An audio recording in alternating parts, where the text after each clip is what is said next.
started the fun without me. You're all sick. Every last one of you. We're going to need a bigger gun. What's the matter? You scared of things that go boom, boom?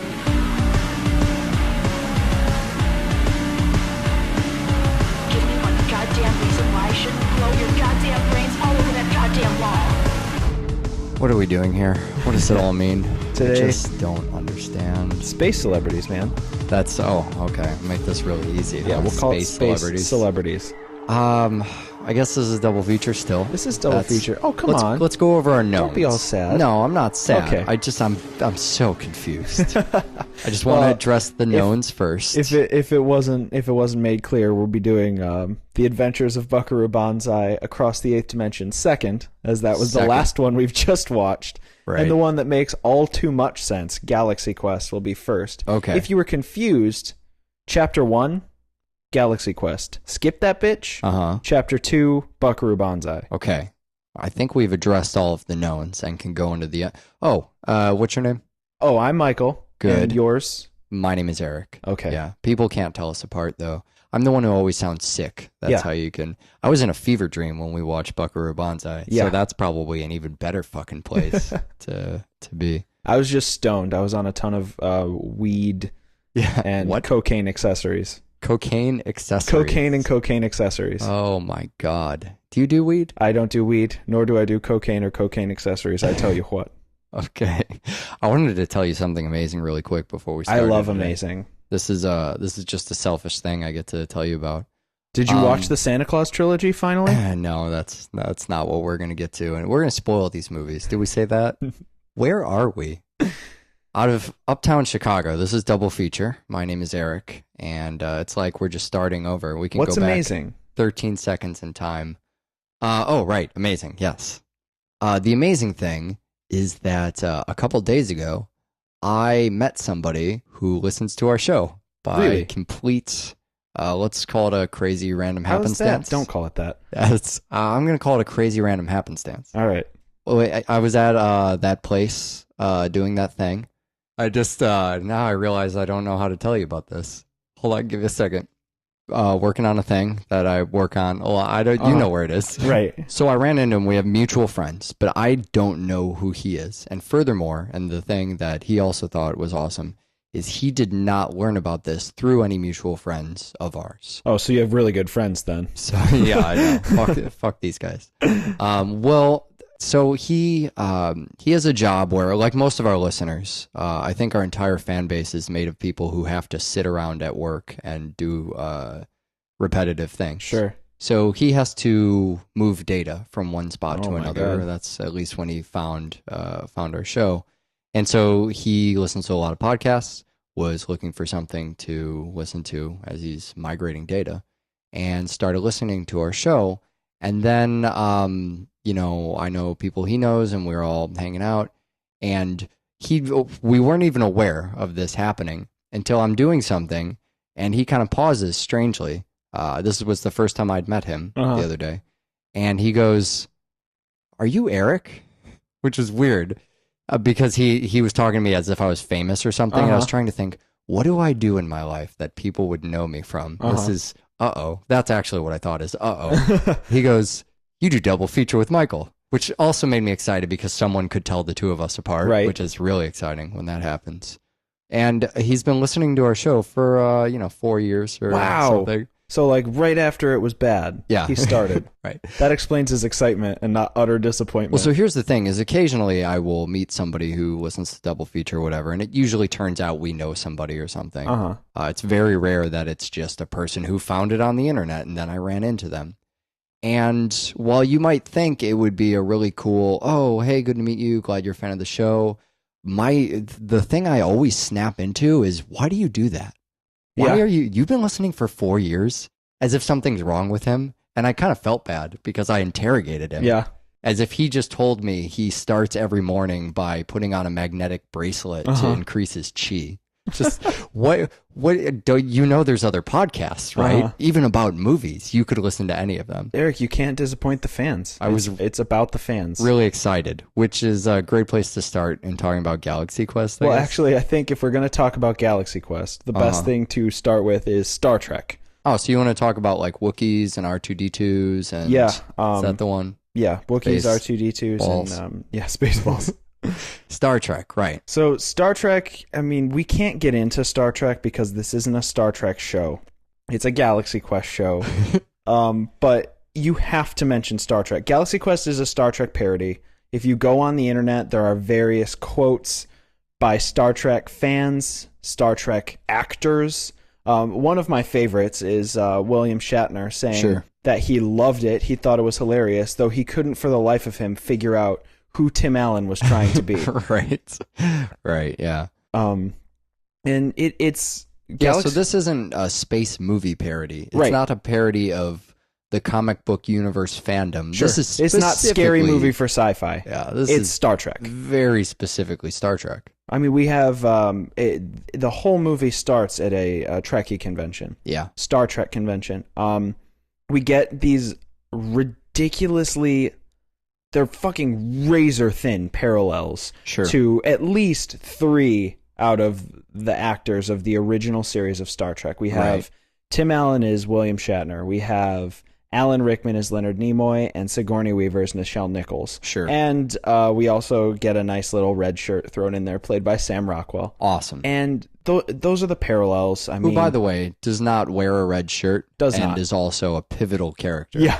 Great move by, once again, if you're going to make a parody, if you're going to make a callback film, if you can elevate it above simply mimicking the thing you're talking about, which is what a lot of those unfortunately fall into, you're really doing something pretty amazing. That's when you're adding to the collective conversation, and that's something Galaxy Quest does in spades. Right. Well, and I do want to get into talking about particularly those 3 actors and their portrayal of their Star Trek counterparts. Sure. But I think the most important thing, and the thing we really need to dive into, is Star Trek fandom. Yeah. Or just, sci-fi fandom. You look at something just came through Chicago. I can't fucking remember the number of it had initials. It was like one of those SCOS anime convention number 25 comic book something. And everybody goes and dresses up in costume just like the beginning of this film, and they have this bizarre idolatry to these people. And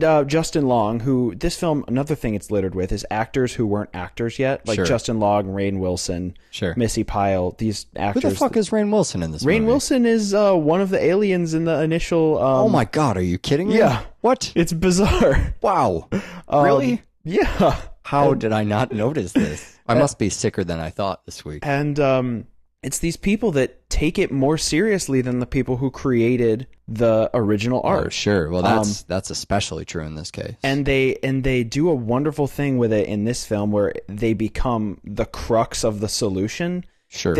It's kind of a double-edged sword. They make fun of them. Sure. By having them take this so seriously and be such dorks. Sure. But that dorkiosity, the dorkishness, if you will, saves the day. Either of those, no. It becomes the necessary tool. I mean, that and the Omega-13, which is possibly my favorite, one of my favorite sci-fi weapons of all time. Yeah. Because no one knows what it does. Right. It fixes our show. That's what it does. The Omega-13 is, quite literally, we can interchange the whatever device and the Omega-13. That's fine. The Omega-13 is the whatever device. It's this machine that they put in the film that when the time comes and they activate it, it will solve whatever the last problem was. Right, yeah. Well, and they also hamster style that in, where they go, and some people think it could go back 13 seconds. Huh, that's interesting. Anyways. Yeah, exactly. But yeah, Galaxy Quest, Star Trek, it's about the fans, it's about the fandom, and this is just as much a tribute to that culture as it is a tribute to Star Trek itself. Yeah, it's holding those fans up. I mean, in making them the solution to what's going on here, it really appreciates the fan. We'd accept just mocking the fans. Sure. That's an okay thing. That's I think the best fans know they're silly. Sure, they do. That's when you look at something like The Guild. The Guild's a really good example of this. That's Felicia Day back from Dr. Horrible. Yeah, back from Dr. Horrible, right. So Felicia Day does this thing called The Guild. It was the project she was in before Dr. Horrible and continues to do it, and it's awesome. Fourth season or something of this, self-produced show. She does the writing too. The whole thing is a day at a con. And so there's a lot of jokes they're a lot more, being a fan of Comic-Cons and having been a part of that herself, they're very specific kind of jokes. So they're a lot nerdier than the usual more broad humor you get about that. But a lot of it is kind of making fun of the fans. And so there is a way you can do that with real integrity. You can do that really well and still just really by be making being fun one, of, then you can make fun of yourself as a fan. Sure. And then worst case scenario, you're just self-deprecating. Sure. Well, and nerddom is a great place for that because there's a moment of kind of glee and going, wow, aren't we nerdy? Look how fucking nerdy but we also are. there's Walter Day and Billy Mitchell back from King of Kong where they're titans. Sure. They're not, they're beyond nerddom. They are titans of craft. And that's where that's kind of the disconnect. And it also becomes the disconnect with the actors in fucking Galaxy Quest. Well, so we've brought up a couple interesting properties now. Sure. We have something like The Guild, which is the entire series is about nerds. It's written by nerds. They know they're nerds. By nerds, for nerds, starring nerds. Sure. And they love that and they embrace that. We have a movie like The King of Kong, the documentary we covered on the show, which looks in at nerd culture and kind of celebrates it in its own special way. Sure, but it would never walk in there and say, have a question like, so how do you feel about being such a nerd? Yeah, right. That would not be a question. That would be, you'd get kicked out of Twin Galaxies. So it's aware of it. It appreciates it. It is not a part of it. Right. Where then does Galaxy Quest fit on this? I think Galaxy Quest, it's fortunate in that it has the crutch of just being Star Trek. Okay. When in doubt, it can just go back and WWSTD. Okay. You shouldn't say STD in that. That's not WWSTD. No, I'm going to keep it. WWSTD. Okay. What would Star Trek do? Or what would sexually transmitted diseases? And I think that's why it gets away with all this stuff. Plus, it does this fantastically original thing where once they're off of Earth, where Star Trek exists, it stops being Star Trek. Yeah. Once they're in space and they're in the face of this actual crisis, it's no longer a parallel to Star Trek in so much that they're actors who portray, space captains and such. But once they're in space, they're people who have to solve a crisis. They're not William Shatner, Leonard Nimoy, Nichelle Nichols, James Doohan, trying to solve an analog to Wrath of Khan. They get down to that planet where they're trying to get the beryllium spheres. Yeah. And just the one sphere, right? Right. They just need the one sphere. And Tim Allen's character, he has to fight the rock monster, and his shirt comes off, and it's very, very similar to, I don't know, have you seen Shatner fight the Gorn? No, I haven't. Highly recommend YouTubing James Kirk fights the Gorn. Okay. It's possibly the funniest thing. I'll link to it if I can find it easily. But it's a little bit of it's a jab at the Gorn fight, but it's still, the parallels become so much further than the character portrayals, I think, are really where, particularly with the captain. Right. That is where the Star Trek remains once they get away from the conventions. Sure. In the conventions, it's fucking Star Trek to a T. Yeah, right. You have these fans asking questions about the technology and the engineering of the ship and why they made this decision when that would have also been, and why this planet, why it's so close to this planet, yet they're never, seen in the same, that kind of question. That is an Earth question. Sure. In space, the real rationale is there's this race that's being wiped out by this horribly oppressive figure, and they've essentially called on mankind, regardless of who these people are, because it doesn't matter. They're just our representatives. Their experience only lends themselves to this situation in that, I don't know, everything is designed for them to use. Sure. The controls are modeled off of... Exactly. And which is brilliant. Yeah, because it's a perfect way to go, well, how the fuck are they supposed to use this machine? Well, they they made it for you. Sure. They made it the way you would use it. Oh, and it's an ingenious, I mean, it's not even just a write-off. Yeah. It's a great idea. Sure. I mean, that's, okay, so that's why they can Yeah. control these things. They are best suited for this job. Yeah. So it's testing the question. I mean, how would these people perform if they were put in an analog of the show or their actors? Sure. You know, we see how they do on that show. What if it really was the way the fandom thinks? Right. What if this was a real scenario? Sure. And so, of course, they'd fail. I mean, that's not a test at all. Right. They're actors, they just fail. But what if we gave them the advantage of, well, we've modeled this after your show in such a way that, Sure. you know, let's play the hypothetical. Let's say you know exactly how to control a ship because it's just like you've always controlled a ship. Right. And then it became about your decisions in the moment. Well, and give them the edge of being human. Yeah. That's an edge in Sure, space. sure. I mean, that's something we never think about because sci-fi tends never to play with that. Right. But I mean, and that's something that Star Trek always did really well. Right. Is the difference of race in space. We are predisposed to assume all races do something like lie. Right. Are capable of dishonesty. Breathe oxygen. Yeah. These are the kind of things that when you're in space, what we may take for granted becomes fantastic battle tools. Our ability of irrationality, our ability of selflessness, and, you know, Sure. making what may seem like a ridiculously sacrificial decision for a certain uncommon good. Right. Stuff like that. I mean, wild cardism, you know? Right. And lying. These are things that we take for granted that people just tend to do in, say, I don't know, something like fucking Speed. Yeah. You know? The decisions they make in Speed don't shock us Sure, because they're sure. people on a fucking bus. Yeah, right. In space, people are wondering why the bus is doing, how it's even driving. Sure. You know? Sure. The wonderment is so far extrapolated by Sure. every light year from Earth. And that's why I think Galaxy Quest does so much with people. You know, Yeah. mankind can save the universe Sure. because there's nobody in the universe like people. Well, and as a movie written by humans, of course, we're going to Sure. appreciate Well, all yeah. of our human traits.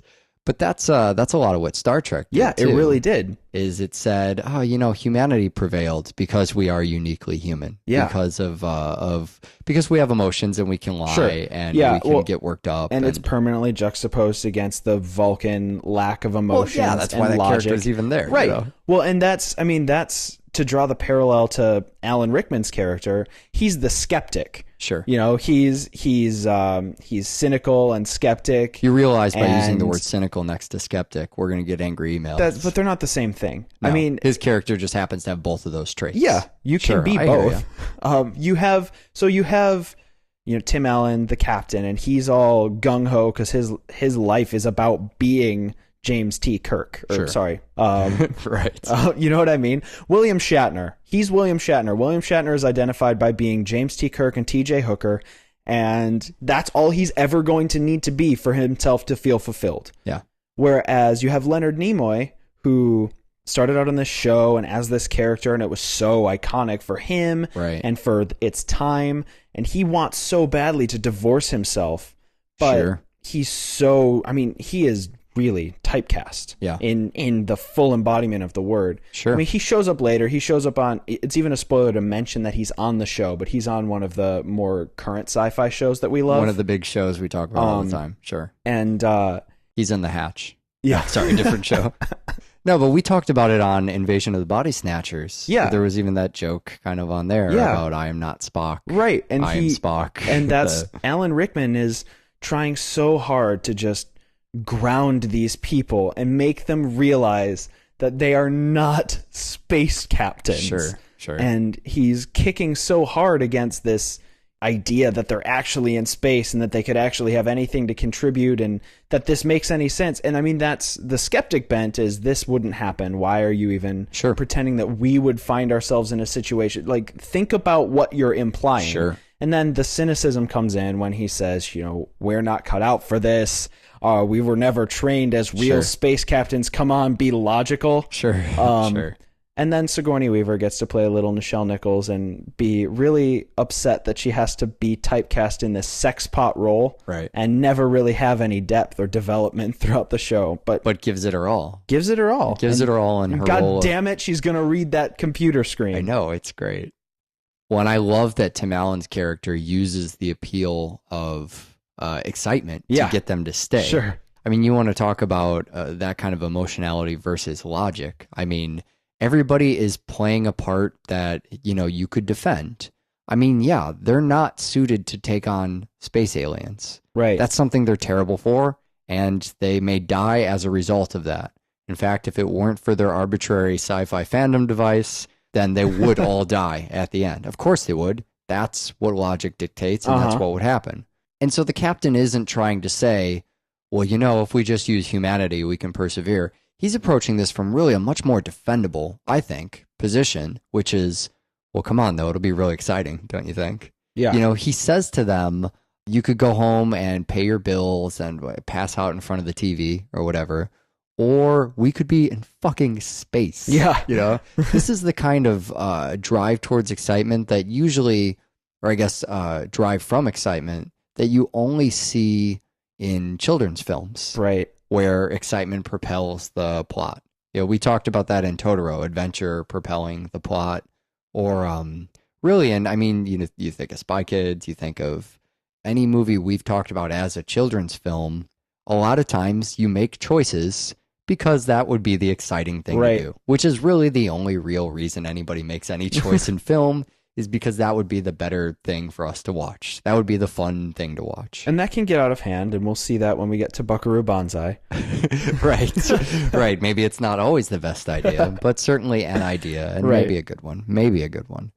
And man, the dumbest things I've ever done in life also happen to be some of the more exciting things that I did by stopping in the moment and going, well, this would make a really good story later. All right, might as well do it. It's also gotten me through some of the roughest times in my life, is just going, well, this will be funny at a party at some point. Well, and to go back to that, I mean, he's excited because, I mean, part of the excitement is that he gets to be this thing he's tried so hard to embody for the last, 30 years, 20 years. It kind of invokes this idea, them as celebrities, them as these, these people who did something once, say, and never really did anything after that. And it comes to me as this thing where you look at somebody who's time and time again proving themselves as a fantastic actor and a good person and, giving back to people, or just even giving to people through good art. That's a perfectly fine way to give to people. You look at somebody like William Shatner, and I'm not knocking William Shatner because I love William Shatner. We wouldn't do that on this show. Yeah, you look at somebody like Tim Allen's character in this show. He's done one thing and he's milking it. Yeah. He really has not earned he has not earned being idolized by an entire race. Right. I mean, he is a god on a planet because he did a shitty job for 2 years in a TV show. It's this idea that celebrity is just as much pomp and circumstance as it is actually being good at something or being somebody worthy of that kind of adoration. And when we get into Buckaroo Banzai, we see the absolute flip side of that. Right. The other characters kind of end up getting watered down in the celebrity of the captain. And you never find out the background, and maybe they've all had fairly successful acting careers, but I think the film is saying, they're being paid to film is saying, they're opening, what is it? By Lothar's hammer, what great savings. Right. Oh my God. Alan Rickman. I just can't say enough good things about Alan Rickman ever. Speaking of somebody who's earned their celebrity. Well, so I mean, think about characters from, actors from the Star Trek series. We see celebrities pop in and out of that, but especially when you talk about stuff like The Next Generation. Or Clint Howard got started in the Carbonite maneuver in the original series. And now look at him. Well, and I think about Will Wheaton's career, but like Patrick Stewart is somebody. So Patrick Stewart is maybe not famous from Star Trek, but was certainly in Star Trek and is memorable from being in that TV show for so long. I think Patrick Stewart may be one of the most iconographied human beings of all time. Between Professor X and Jean-Luc Picard. I mean, he's just the fact that he could go and play Professor X After. yeah, which is, the same people who watch Star Trek Sure. are fans of X-Men. And they would accept that he is this iconic Exactly. role in these two separate universes and not just look at him and see the captain Exactly. like you would with Shatner. It's almost the opposite of that role. He could have such a huge career beyond that. But I'm really interested in somebody like Will Wheaton. Yeah. Will Wheaton isn't necessarily somebody who's been in a ton of stuff since Star Trek. If you looked at his filmography, you would probably still note Star Trek as being the big thing. Uh-huh. But he has used his celebrity from that show to do a lot of other interesting artistic projects, books and so forth. Even his appearances at conventions, he makes into some kind of artistic statement. Mm-hmm. People will talk about these different conventions and they'll talk about Will Wheaton gave a keynote speech and some idea he landed on became the idea of that entire 3-day thing. And, in the gaming community, Will Wheaton came up with this idea. I know people hate gaming. Fuck you guys. Came up with this idea about online gaming, this kind of core rule of online gaming that was boiled down to don't be a dick. Yeah. And at the particular convention that he gave that talk at, that really set the mood for the entire thing. And people 5 years later still refer to Will Wheaton's kind of golden rule about gaming. It's something that's influenced that culture. You don't need to know anything about gaming. Just know that the premise of his talk there really helped map the technology in gaming, the kind of matchmaking system, technological systems and trends in that industry based on a single talk he gave. Developers, as they're coming up with these ideas for online gaming, refer back to a talk Will Wheaton gave at a convention. That's the kind of influence, because he has something. Sure. He has these ideas and this mind and this art to him. And so he's used his spot on Star Trek. And instead of just going, well, I can also act and I'm in these 100 other roles, he's found these places he fits into and can contribute in because of where he was. That spot enabled him to do that. So, we look at celebrity and we look at what William Shatner did with it and what Patrick Stewart did with it, or after it, or during it, and what Will Wheaton did. And when you have something as colossal as Star Trek, it doesn't always fit into the William Shatner kind of milking it thing. That is one of several very interesting career paths these guys can go on and have. Sure. Now, listen, I don't want to seem like I'm putting off the insanity that is Buckaroo Banzai. We didn't talk about the Irwin Allen thing, the rock and roll. I mean, I guess we don't need to talk a ton about it, but this is Star Trek, and a lot of low budget stuff uses this convention of kick the camera to the right, actors fall to the left. It's it's kind of like the vertigo shot. It's just a funny thing we haven't talked about before. But now we've talked about it. See, easy. I like a lot that they start with the 80s low budget show first, and then by comparison, the rest of the special effects in the movie will look amazing no matter how bad they are, because of where we started from.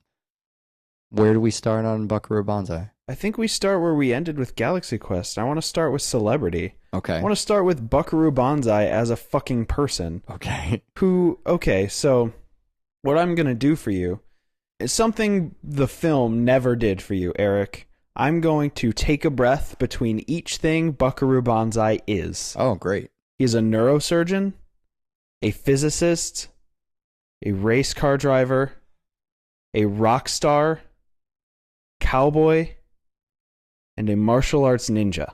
Oh my God. Talk about somebody who deserves fucking acclaim. Yeah, right. And of on course top there's of- a movie based on it. Right. And on top of all of that, Sorry, did I just give people the false impression this is a real person?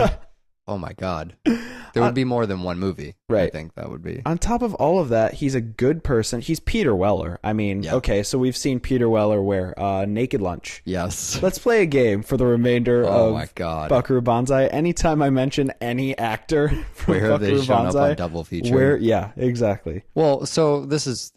Oh my God. It's Peter the be- Weller. Naked Lunch is Peter Weller. That's.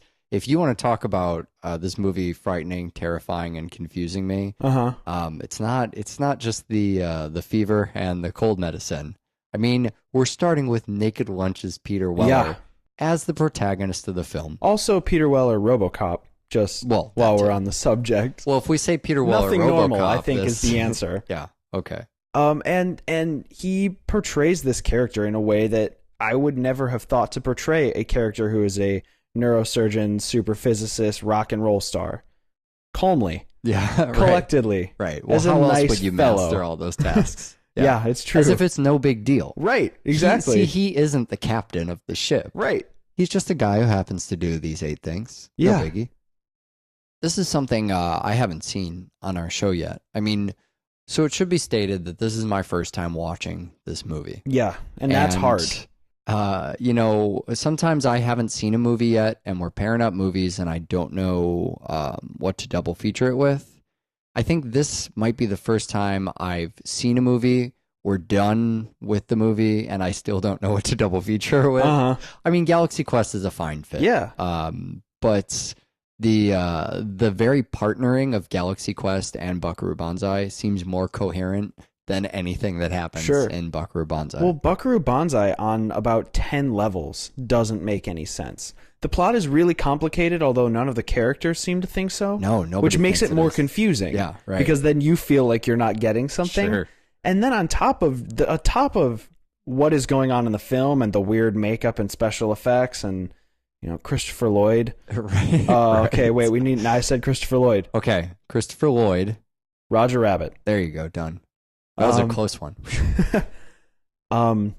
It's this weird thing where just looking at it from an objective view, say anybody who hasn't watched the film and goes to the Wikipedia page, looks at it, reads the synopsis, and then looks at the cast list and says 2 things. They say, what the fuck? And Right. why doesn't everybody know about this movie? Sure. And when you watch the film, I think that is one of the only things that makes sense at the end. Yeah, right. Yeah, you're so right. Well, the what the fuck is still there. The what the fuck is still there, but you understand. Well, you go, what the fuck is why people don't exactly. talk about this movie. Yeah. And the director has stated that people either love it, and he doesn't understand why people either love it or despise it. Sure. But it is the case. And the director, W.D. Richter, also the writer of Big Trouble in Little China. Yeah, so there you go. The one other spot I still have trouble with on double feature is figuring out. Yeah, you want to talk about sand beetle moments? From Yeah, really, Big Trouble that's- in Little China. This is a sand beetle moment in cinema history. Okay, I but think. at least when you got the sand beetle in Big Trouble in Little China, Kurt Russell went, "Oh, sand beetle. What the fuck?" No one does that in this movie. No. There is no straight man No. in the whole movie. No, there's your typical straight man, your average, the actor that you would hire to be the straight man is dressed as a red plush cowboy, and that's Right. Jeff Goldblum. Sure. From Jurassic Park or The Fly. Yeah, can we take a moment to talk about Jeff Goldblum? Oh, we have to. He's been on the show enough that I want to create some kind of Jeff Goldblum, insanometer. Uh-huh. As if you can judge any character sanity by on a scale of I had a friend of mine draft one of these up actually. I know somebody who's a huge Jeff Goldblum fan. Her name's Jen. She's seen everything he's been in. So I told her, if you could just list all of the movies from most sane Goldblum to least sane Goldblum, and then we could use that to try and Gauge judge sanity. it. Yeah, gauge a character's sanity.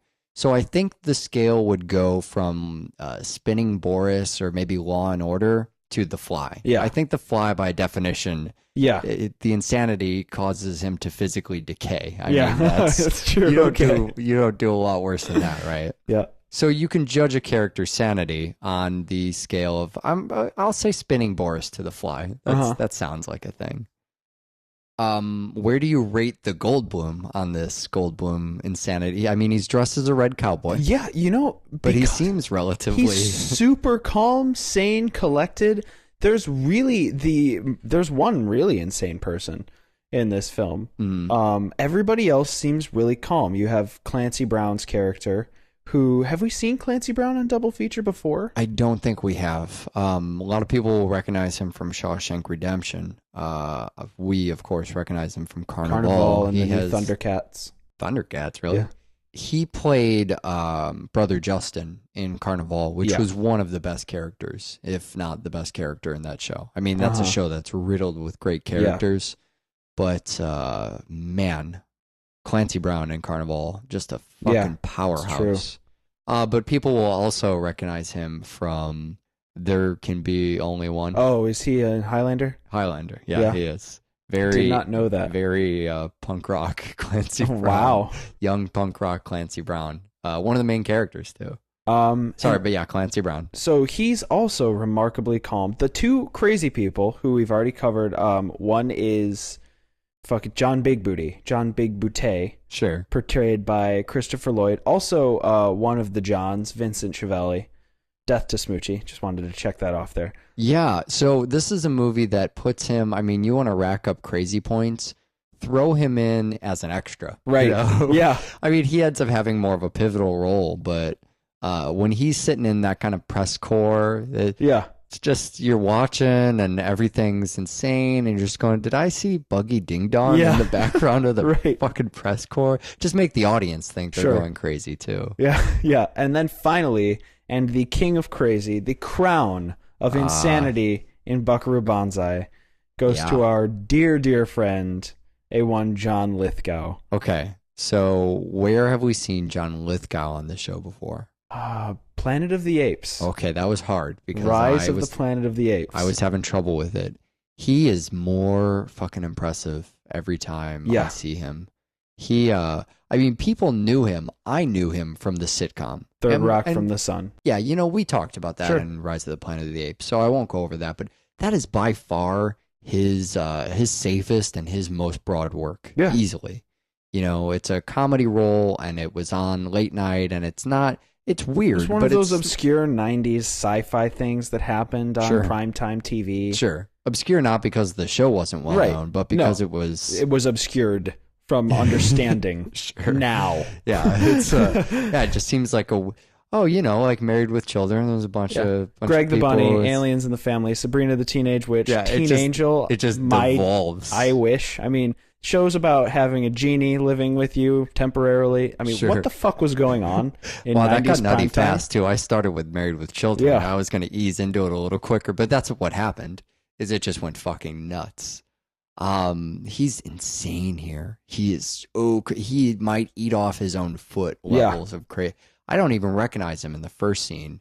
It takes I mean, maybe it's the hair. I don't know. No, it's not the hair. You stop and kind of go, that's John. I mean, I know it's John Lithgow. That's Trinity, is what you say. He's in the movie, and John fucking Lithgow. And so that's the rundown of the cast. There are obviously other characters that play in, but if you're going to look at the outlying cast of Buckaroo Banzai, it's going to be the people who walk in the trailer / end credits from the sides. Also, what? Yeah, I know. Oh, God. It's moment. As if we need to stop. We do. That's the only way to cover it. Okay, what? Yeah, there's this weird... The end credits moment was also the trailer. Just as nuts as the rest of the fact you can use your end credits as the trailer. Right. So I'd seen this trailer before. I think I was at a Facets thing when they did. I talked about that on the show. They did. I think they still do film school where you pay, I don't know, let's say negative $3.20, some absurdly low amount, and you get to just watch movies there for free for 6 months. I have no idea. I don't know the details of film school, but you just show up in a theater and you just watch the movie. There's trailers before it, and they give a little talk afterwards. Super, super hip. And one of the trailers they showed before, I don't know, Harold and Maude or whatever the hell I was watching, Rosemary's Baby probably, was this credit sequence. Yeah. Which is the trailer. It's just this without credits over it. Or maybe with credit. I don't know what was going on. And then it ends with that line, the president just called. He wants to know whether everything is fine or we should go ahead and blow up Russia. And then Buckaroo says, tell him yes on one and no on two. And then you see that trailer after they've all marched into this aqueduct and they're walking in unison in this weird synchronized march. Yeah. I don't know, man. And and that's supposed to make you want to see the film. And what's amazing and what is a shocking portrayal of how time will affect your film. Sure. I bet that trailer, when the film came out in the 80s, nobody really gave a shit because Peter Weller hadn't been RoboCop, and back is that what would make people give a shit? I mean, Peter Weller wasn't RoboCop, Jeff Goldblum wasn't The Fly, Christopher Lloyd wasn't Going Dr. Back to the Emmett Future. Brown. Yeah. You know, these actors hadn't done what made John them Lithgow hadn't been on Yeah. Third Rock from the Sun. right. None All of of these their most notable work would come around the same time, if not later. Sure. And so now we look back at that trailer, watch those actors Sure. walk in one at a time, and it's And it the same seems as like that's it's the the same thing. as Kidman, Cruise, Kubrick. Yeah. yeah. You know, that's all we need to want to see the film. Yeah. It's as if they were like, these actors Sure. will really hook you in 30 years.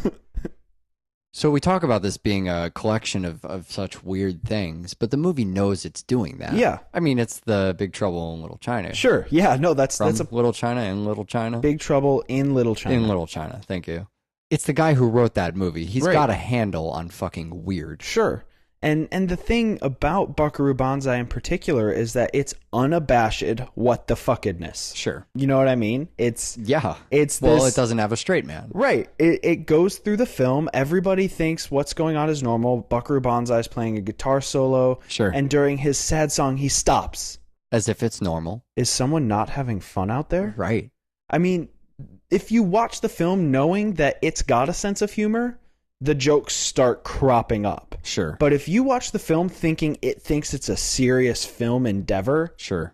things are going to not make a whole lot of sense. You're not going to understand something like all the enemy characters from the 8th dimension, not even space, just Sure. a separate dimension. Don't Yeah. worry about that. Yeah. They're named John. Yeah. And that seems like a device in a serious film. You know, they didn't have a grasp on the human name scheme, so they picked John because it's common. No, they're named John because then their last names get to be hilarious. Right. John Smallberries becomes a character when all their first names are John. You Sure. have to pick last names that stick out. And eventually the film, I mean, what's the opposite of spirals when you're going upward? Because that's kind of what happens. Sure. Is by the end, this climax of the film is, you know, they're in a spaceship. I mean, it's the quintessential sci-fi climax. Sure. They're in a spaceship headed by the one traitorous 8th dimensioner who, if they don't destroy this alien force, and I say alien, but I mean it's local. It's interior. If they don't destroy this force, then another alien force is going to start World War III. I mean, those are the stakes. It's your standard. Is it a domestic threat when it's from the 8th dimension? I don't know. I don't know whether it's. Yeah, I think it might be. But it's the movie's ability to play things straight like that to the point. You know, this is an idea we've talked about before too. Is a movie playing it so straight that you kind of wonder. We talk about it in the context of dark humor. If the movie doesn't treat its jokes like jokes, and the characters don't treat the jokes like jokes, then like maybe who you knows don't it's know. a joke? Right. At what point? Yeah. I mean, you look at it from process of the writer's mind to translate it to the audience. Sure. And you have to figure out where it stopped being a joke in production. Right. And I think with Buckaroo Banzai, it was a joke on paper. Yeah. Right after the writer's mind. Yeah. Maybe by the time it got to paper. Yeah. By the time pen went to paper, the ideas are coming out, not treated like jokes at Right. all. No point of comparison with a straight man or anybody even giving a second Sure. take. And because it's not dark in nature, there's something about a situation that's so dark, like we talked about on World's Greatest Dad, where you'd know it's a joke because of how fucking bleak it is. But this is charming. I mean, to the score of the credits, I think is really, that is what the film looks like. Yeah. That cute little 80s whistle tone. Sure. And I think that that's a lot of why the film gets so out of hand in plot, is because the jokes are treated seriously, and so you have to build on jokes instead of building on serious plot points. Sure. You make a joke, and then the joke has to be treated seriously, and so the next step in the writing process, you have to adhere to a joke you made. Sure. And eventually you get The Adventures of Buckaroo Banzai across the 8th dimension. So the website this week is going to be doublefeatureshow.com. Doublefeatureshow.tk. If you need to understand, can we bag cat this show? Is this bag cat worthy? Just so you understand Yeah, we can bag cat all the live long day. Bad Cat doesn't make any more sense than Buckaroo. Why is his head? What's he doing in the bag anyway? I don't know. There's no food left, And in it's there. not a joke to him. He It's very can't get out. serious. Yeah, maybe Bad Cat. Bag cat just is a the good- unsung space celebrity of today's double feature. Oh, doublefeatureshow@gmail.com if you have anything. If you have anything. Oh, what the hell is happening next time? Next time, we're going to do more crazy, but we're going to take a clinical look at insanity, Eric Sure. Ingram. Next time, we're going to do Dementia 13 and One Flew Over the Cuckoo's Nest. So this is going to solve the problem I have where I see crazy and don't know how to explain it or do anything about it. No, it's just going to be 2 more movies. Watch more fucking film. Bye.